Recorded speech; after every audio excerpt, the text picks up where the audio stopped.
Hey, welcome back to my channel. So, investing in 2021 has become extremely popular, but is the stock market overvalued?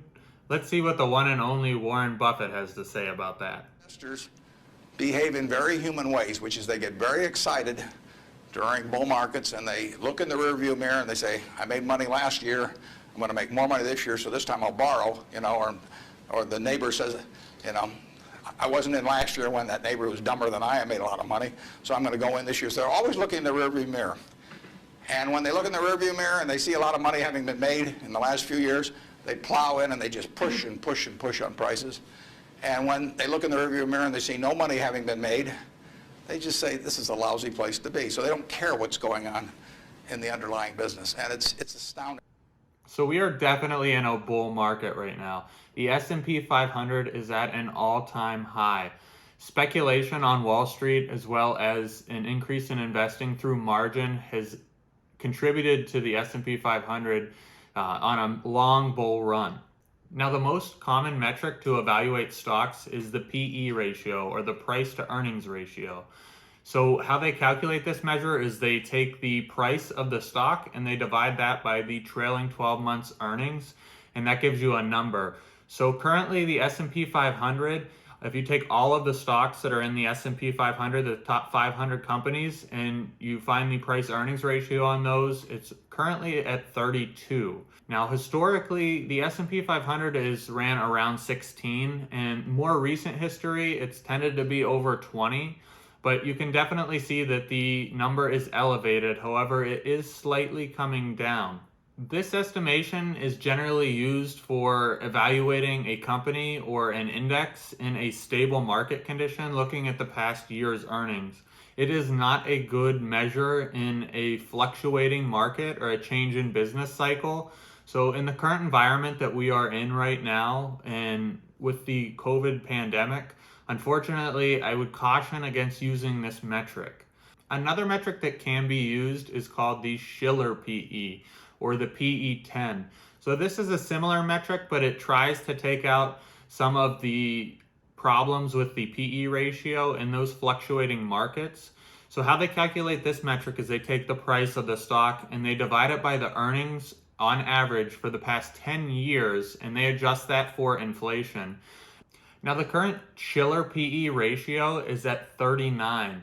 It has a historical average of 17. And if you want to compare to the PE ratio, back in Q4 of 2020, the Shiller PE was at 32. So the Shiller PE continues to go up. This is an indication that compared to earnings over the last 10 years, that stocks are continuing to be overvalued. Now, this ratio is better at evaluating the value of a stock over the long term compared to its performance. It's very simple, but price-earnings ratio, relative price-earnings ratios move up because people expect either the industry or the company's prospects to be better relative to all other securities than they have been than their preceding view, and that can turn out to be justified or otherwise. Absolute price-earnings ratios move up in respect to the earning power of, or the prospective earning power of that is viewed by the investing public of future returns on equity, and also in response to changes in interest rates. And in the recent, well, really ever since 1982, but essentially in recent years, you've had decreasing interest rates pushing up stocks in aggregate, and you've had an increase in corporate profits. Return on equity of American businesses improved dramatically recently, and that also, and people are starting to believe it. So that has pushed up absolute price-earnings ratios. So you may ask, why is the PE ratio so high currently? Well, we have a market conditions right now where we have very, very low interest rates, and we have high corporate profit projections due to inflationary concerns. So you kind of are getting hit on both ends of the spectrum. So the takeaway from this video is that whenever a PE ratio is expensive, it has to come down. So that only happens by the price decreasing in the stock market, or a correction, or earnings increasing through these companies and having record earnings, and that happens through inflation. So that's the big thing you have to figure out. Are we going to have a situation where we have a market correction, or are we going to have a situation where companies flourish in their earnings? And that will also pull the PE ratio down. Now, there are a lot of factors that can influence this ratio.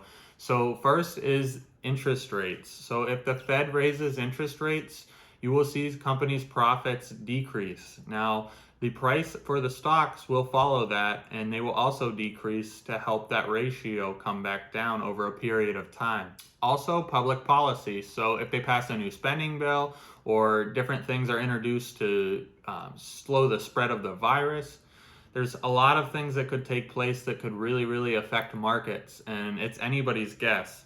People behave very peculiarly in terms of the reactions because they're human beings, and they get excited when others get excited, they get greedy when others get greedy, they get fearful when others get fearful, and they'll continue to do so. And you will see things you won't believe in your lifetime in securities markets. And the country will do very well over time, but you will see these huge waves. And if you can stay objective throughout that, if you can detach yourself temperamentally from the crowd, you get very rich. And you won't have to be very bright. I mean, I'm sure you are, but it doesn't take brains, it takes temperament. Now I want to repeat the most important line in that video. It doesn't take brains to be a good investor. It takes temperament. Now, most people are very emotional, and that is the worst thing you can be in the stock market. To maintain an even temperament in the stock market, you do not want to sell your stocks if we do experience a market correction. On the flip side to that, you also don't want to overbuy companies because of inflationary fears. So make sure you keep a level head and do a very, very good job evaluating businesses, and make sure you know your numbers. The only thing that we can truly count on is that America is going to continue to do well in the long term. The internet thing, I mean, you had these companies selling for many billions of dollars that had practically no prospects of making any money. That's a bubble. But Herb Stein one time said, anything that can't go on forever will end. Now that seems pretty, but think about that. And particularly think about it next time you're trying to do something just because the stock's gone up a whole lot, and your neighbors made money or something. You've got to be, you just have to sit and think objectively and think about, would I buy this whole business? If it's an internet company that's got 100 million shares out and selling at 100, that's $10 billion. Is it worth $10 billion? If it's worth $10 billion, it's got to be able to give you, 700 or 800 million next year. And if it doesn't give you 700 or 800 million next year, it has to give you maybe 10% more than that the year after and continue to. There aren't a lot of businesses that can do that. And people just go crazy. The key to value investing is pay attention to value of businesses. Don't pay attention to the market fluctuations. So this gets back to the temperament issue, but in the environment we are in today, some businesses may be great companies, but they're just overvalued. People have pumped so much money into these companies that it shot their share price up, and there isn't any value left if you extrapolate the earnings in the future. So you have to wait to invest in these businesses whenever the numbers make sense. That may never occur. That may take a decade.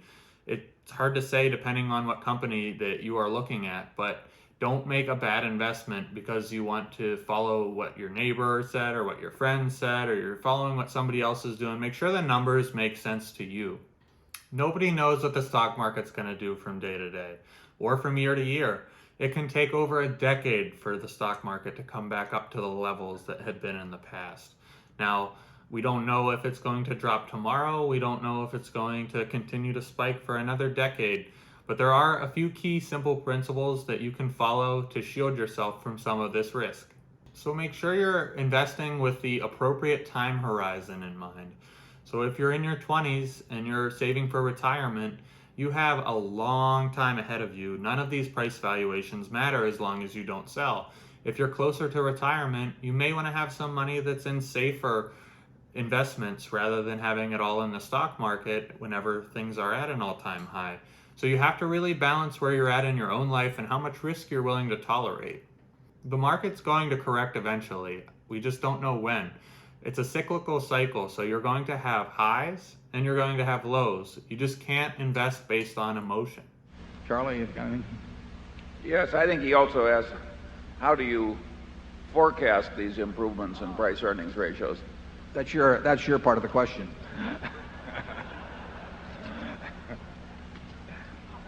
Around here, I would say that if our predictions have been a little better than other people's, it's because we tried to make fewer of them.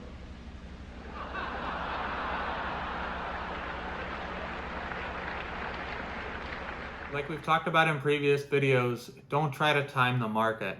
Almost everybody that tries to time the market eventually loses money or has very subpar gains to the person who continuously puts money into the market by dollar cost averaging. That's been shown to be the most effective strategy over time.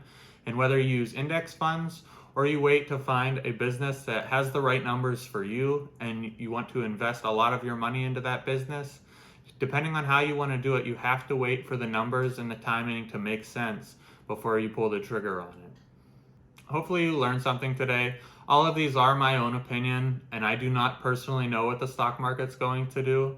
However, you have to do your own research and make sure that you're studying carefully the information before you make any of these financial decisions. If you do like these videos, please make sure you like, comment, subscribe to my channel, and I'm going to continue to keep putting these out, and hopefully I am able to help some people with investing. Thank you.